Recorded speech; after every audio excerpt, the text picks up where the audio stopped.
Olá, sou o Igor Ferrão.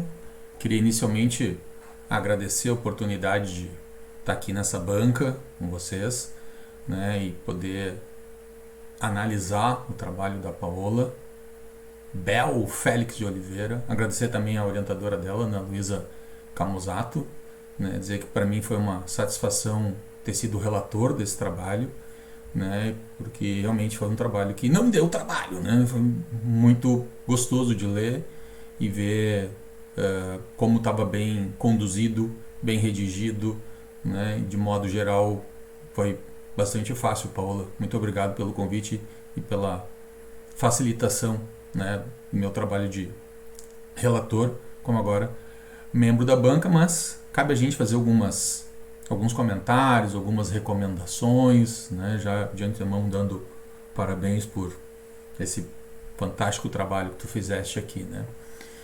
Bom, eu vou passo a passo, conforme aqui as nossas diretrizes do PPG de Ciências da Saúde, né. Então, neste 14 de outubro de 2022, né, eu vou tecer alguns comentários, né, conforme esse roteiro. Bom, em relação à introdução, eu vou acabar fazendo dois comentários em relação à dissertação e em relação ao artigo, né, que talvez já tenha sido submetido, mas de qualquer maneira talvez volte, vamos ver.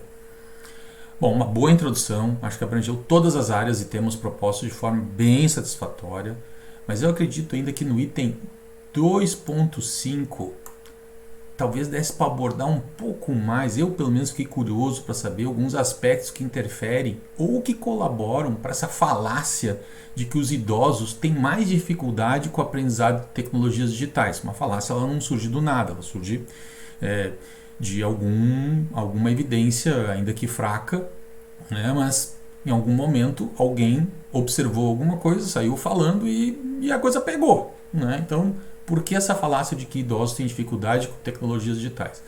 Cara, a idade ela já oferece essa dificuldade por si só. A gente sabe que alguns neurocircuitos envolvidos no aprendizado de coisas novas, né, mostram uma certa atrofia natural da idade, né? A partir dos 45, 50 anos de idade, a gente começa, né, a ter uma velocidade normal de atrofia cortical.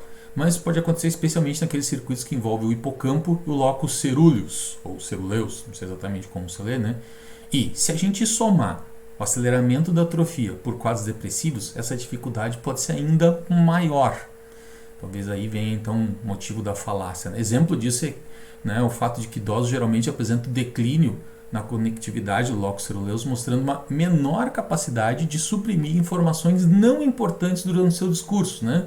Aquele vozinho que tu pergunta, onde é que tu foste ontem? Aí ele começa, o Adão e a Eva tiveram 2 filhos, Caim e o Abel, pererê, pererê, pererê.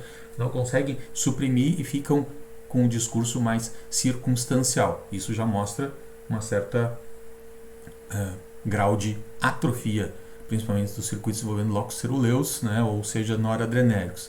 Só que a atenção sustentada, que é a tenacidade, a capacidade de manter o foco da atenção, é a condição necessária para a gente memorizar e, portanto, para a gente aprender.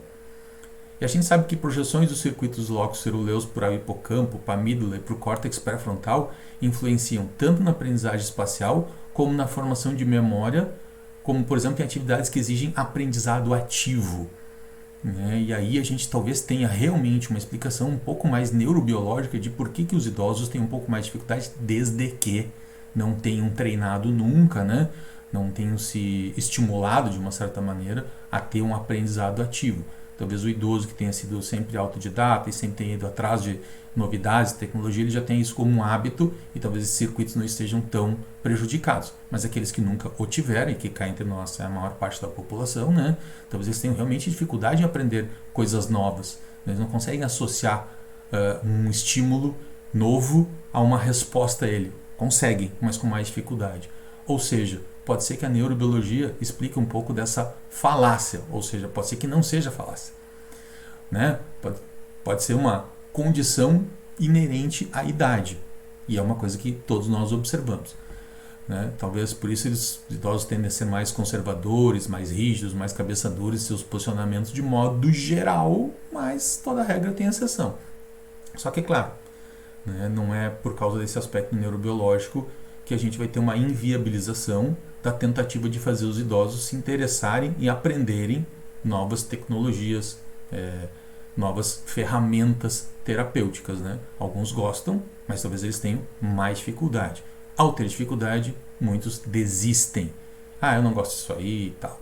Então, é uma das explicações, talvez um aspecto mais neurobiológico aí, né? Que talvez possa ser incluído na tua introdução. Uma vez que a introdução da dissertação não tem limite de tamanho, né? Talvez valesse a pena dar uma revisada nesse aspecto mais neurobiológico, né? Eu vi que tu incluíste já as questões de visibilidade, óculos, idoso com perda auditiva, que também pode levar à atrofia cortical, né? Falta de estímulo sensorial, causando mais ainda atrofia cortical. Imagina no idoso deprimido, né? Onde o córtex está mais hipossensível a estímulos externos. Então, talvez não seja falácia, talvez seja uma realidade, talvez mereça uma outra revisão integrativa, né? Tentando justificar isso, mas hashtag fica a dica, né? Achei a justificativa muito adequada, achei os objetivos muito adequados, né? Desde da relatoria. Eu fiquei só preocupado, né, com o fato de a resposta à intervenção ser realmente dela, ou talvez devido a alguns idosos terem se interessado em aprender o uso da tecnologia digital. Talvez só o fato de estar usando uma tecnologia digital e o envolvimento nesse aprendizado, só isso já passa a ser terapêutico, independente da técnica. Então teria que, sei lá, talvez os grupos de comparação em ensaios clínicos talvez precisassem ter um controle talvez um pouco mais adequado, né? Porque a partir do momento que eu me interesso e passo a aprender, eu freio, eu travo um pouco essa minha atrofia cortical, o que de uma certa maneira pode ajudar também como, sei lá, um discreto efeito antidepressivo, né? Bom, a introdução do artigo, eu achei ela muito boa, também acho que está bem adequada, né?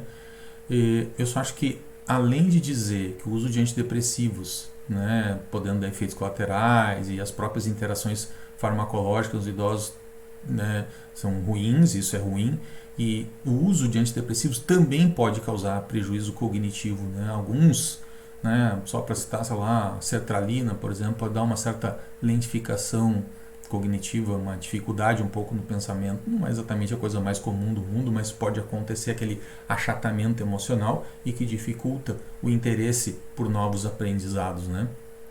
Então, esse efeito também pode acontecer, só que assim, talvez nem precise entrar nessa seara. Eu acho que a introdução já está bem boa no artigo, né? Talvez vai esticar um pouco mais, não seja necessário. Bom, em relação ao delineamento, Paola e Ana Luísa e o pessoal da equipe que ajudou, né? Eu achei que a metodologia está muito bem desenvolvida de modo geral. Depois no final vou fazer indiretamente um elogio a como vocês conduziram esse trabalho, né? Mas aqui algumas observações, até porque é um momento aula, né? Um momento de aprendizado para outras pessoas que estão nos ouvindo, então é interessante a gente divagar um pouco também, né? Na seleção dos artigos, dos estudos, vocês poderiam ter utilizado o Ryan, que é um software livre, né? Dos Emirados Árabes, se eu não me engano, mas facilita muito o trabalho da dupla verificação dos artigos, né?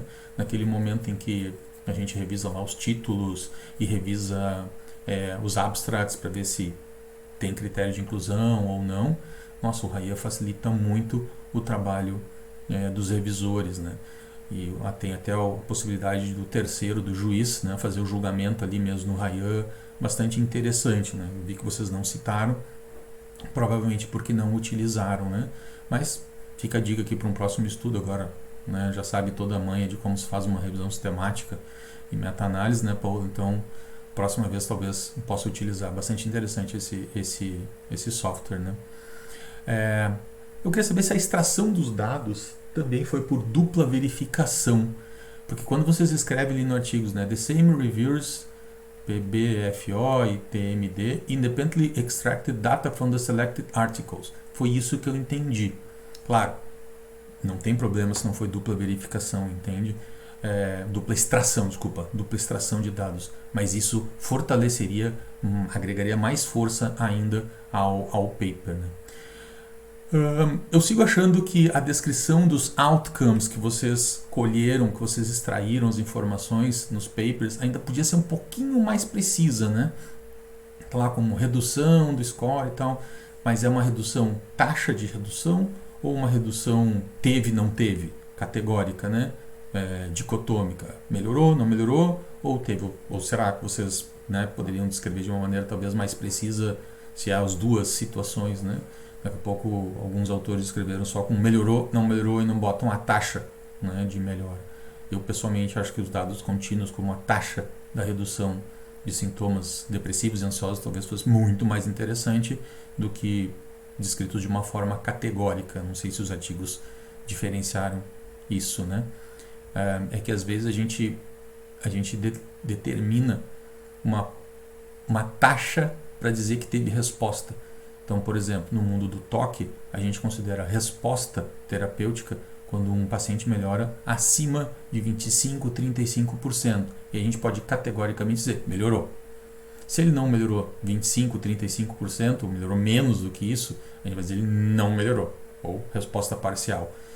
Então, às vezes, é interessante a gente tentar descobrir, ou descrever, pelo menos na parte de metodologia, o como a gente lidou com a variável outcome. Legal. Bom, mas de resto, muito legal o trabalho. Análise estatística.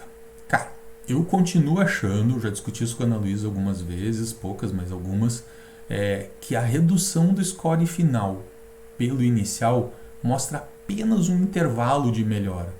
Eu continuo achando que essa subtração, né, dividida pelo score inicial daria uma porcentagem da modificação do grau dos sintomas.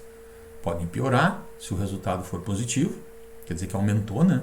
O final estava maior do que o inicial, ou melhorar se o resultado for negativo, né? O resultado final menor do que o resultado inicial.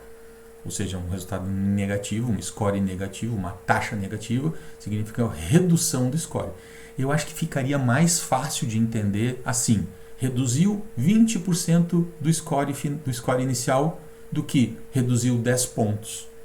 Até porque provavelmente todos esses artigos que vocês pegaram nem sempre usaram os mesmos instrumentos, nem sempre usaram as mesmas escalas. Tanto que usaste lá Standardized Mean Difference, né, que é um jeito de a gente equalizar os diferentes scores das escalas. Daqui a pouco, se eu disser assim, reduziu 10 pontos, tá, isso em qual escala?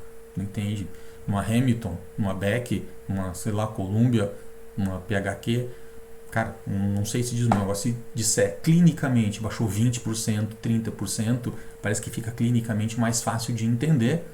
Hashtag fica a dica aqui também, né? É o jeito mais clínico, talvez, de falar na redução de scores. Sempre me foi mais simpático, mas vai depender muito da preferência de vocês, né? Em relação ao item 3 aqui, análise, aproveitamento dos resultados, né? Achei excelente, análise muito bem realizada, muito bem descrita, tanto que na própria relatoria eu fiquei sem muito ter o que falar, né? Só fiz esses comentários, talvez. Eu gostaria de saber se os estudos descrevem, né, quantos idosos foram convidados no total para que se atingisse o N final de cada artigo. Isso pode nos dar uma ideia de viés na seleção da amostra, né? Daqui a pouco eu convidei, sei lá, 800 idosos e 50 quiseram. Será que esses 50 que quiseram é justamente aqueles que já estavam dominando tecnologia, que são simpáticos à tecnologia? Né? Talvez a maioria que tenha aceitado então participar, né, tivesse essa tendenciosidade com as tecnologias digitais, e isso de uma certa maneira pode dar uma bela enviesada nos resultados, né? E aí eu teria que tentar entender por que os outros não aceitaram. Se os artigos não trazem isso, essa é uma limitação bem importante, né, da matéria-fonte, da matéria-prima da tua revisão sistemática e até da meta-análise. Pode dar um resultado enviesado, justamente porque falta, né, esse outro lado da história. Só aceitar os que gostam, né, os que não gostam, não querem. Aí é realmente complicado a gente dizer que essa técnica de terapia de abordagem para depressão e ansiedade pode ser utilizada para todos os idosos, né? Só para os idosos que dominam a tecnologia. Então é uma tendenciosidade que não me permite generalizar os resultados no final, e eu acho que isso é bem importante para uma revisão sistemática com meta-análise, pelo menos fazer essa discussão, essa limitação, não do teu trabalho, mas dos artigos-fonte, né, que dão origem às recomendações que teu trabalho pode gerar. Pensa que muitas pessoas, quando forem escrever guidelines, vão se basear muito na tua revisão sistemática e na tua meta-análise, né?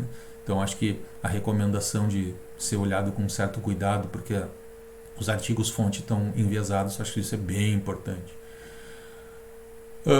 E tem 4 discussão, né? Achei muito boa a discussão, né? Eu só não começaria com um resumo do que vocês fizeram, mas eu já começaria destacando o que encontraram, né? Já começaria na frase "We identify 30 studies showing that telemedicine interventions", dali em diante, mas esse é estilo redacional, fica a critério de vocês, né?